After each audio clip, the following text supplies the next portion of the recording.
पोखरण में आत्मनिर्भर भारतीय सेना ने धमाकेदार शक्ति प्रदर्शन किया है। जमीन से लेकर आसमान तक ये ताकत दुश्मन की नींद उड़ाने वाली है।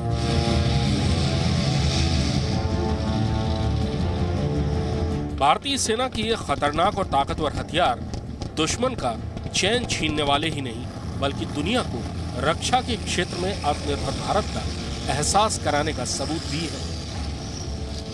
पोखरण में भारतीय सेना के रुद्र हेलीकॉप्टर और हवाई ताकत ने सीमा पार बैठे दुश्मनों में दहशत जरूर पैदा की होगी। आर्टिलरी ने ताबड़तोड़ फायरिंग करके देश में ही बने हथियारों की लंबी रेंज दिखाई है। सेना की ये प्रैक्टिस नए भारत की वो पहचान है जिसे देखकर दुश्मन ही नहीं बल्कि दुनिया के ताकतवर और हथियारों के बड़े बड़े उत्पादक मुल्क भी हैरान है। इस समय भारत के कई ऐसे हथियार या प्लेटफॉर्म्स हैं जो देश की सेनाएं इस्तेमाल कर रही हैं और उन सभी प्लेटफॉर्म्स की विदेशों में काफी ज्यादा मांग भी है। भारत को अपना पहला बड़ा एक्सपोर्ट ऑर्डर फिलीपींस से मिला जब ब्रह्मोस मिसाइल को फिलीपींस ने खरीदा। ब्रह्मोस मिसाइल के बाद भारत ने पिनाका रॉकेट लॉन्चर को आर्मेनिया को बेचा। दुनिया में बहुत सारे देश हैं जिन्होंने दिलचस्पी भारत के कई प्रोडक्ट्स में दिखाई है। स्वदेशी रुद्र हेलीकॉप्टर से टारगेट को तबाह करने की ये तस्वीर भारत की बढ़ती ताकत का वो पैमाना है जिसे कड़ी मेहनत और पूरी रणनीति के साथ हासिल किया गया है। दुश्मन के टैंकों को तबाह करने के लिए रुद्र हेलीकॉप्टर हेलिना मिसाइल से लैस है। इसके अलावा रुद्र रॉकेट और मशीन गन से भी दुश्मन पर हमला करता है। रेगिस्तान में उड़ती हुई धूल के बीच अर्जुन टैंक ने अपनी मारक क्षमता का प्रदर्शन किया। अब इस प्रदर्शन की वजह समझिए।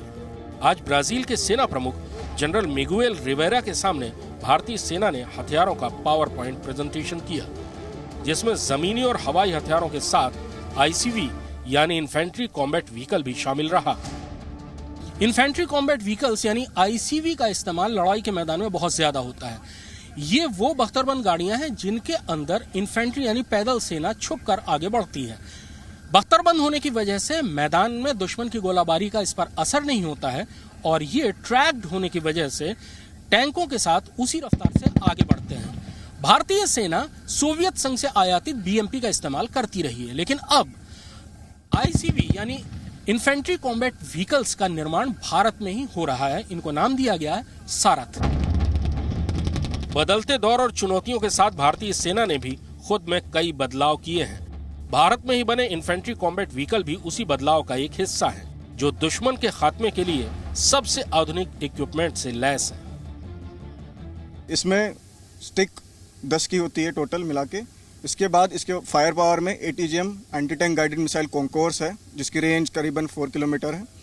उसके अलावा 30 mm कैनन है, जिसमें AP और HE राउंड फायर किया जाता है, और 7.62 mm PKT है, जो दुश्मन के इन्फेंट्री के खिलाफ यूज किया जाता है। बीते कुछ सालों में भारत ने हथियारों का देश में ही उत्पादन करने में बड़ी कामयाबी हासिल की है। यही वजह है कि दुनिया के कई देश भारत से हथियार खरीदने में दिलचस्पी दिखा रहे हैं। हथियारों के सबसे बड़े आयातकों में से एक भारत ने रक्षा के क्षेत्र में आत्मनिर्भर होने में बहुत तेजी दिखाई। ये रफ्तार लगातार बनी हुई है और उम्मीद है कि बहुत जल्दी भारत उन देशों में शामिल होगा जो दुनिया के बहुत सारे देशों को रक्षा उत्पाद बेचते हैं। आसमान में दुश्मन को दहलाने और उसकी हर हरकत को नाकाम करने के लिए भारत ने स्वदेशी Akash air defence missile system develop किया है।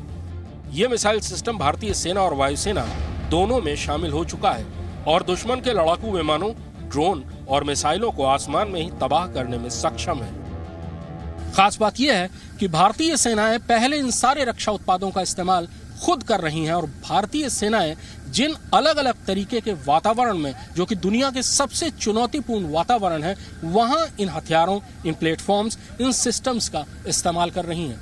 इसलिए दुनिया के किसी भी देश को भारतीय प्रोडक्ट के बारे में कभी ये शक नहीं होता कि वो किसी भी हालात में अच्छा काम नहीं करेगा, और यही भारतीय प्रोडक्ट्स को पूरी दुनिया में सबसे ज्यादा प्रसिद्धि दिलाएगा। Krishna Mohan Mishra, Zee media, Pokhran firing range, Rajasthan. Zee news.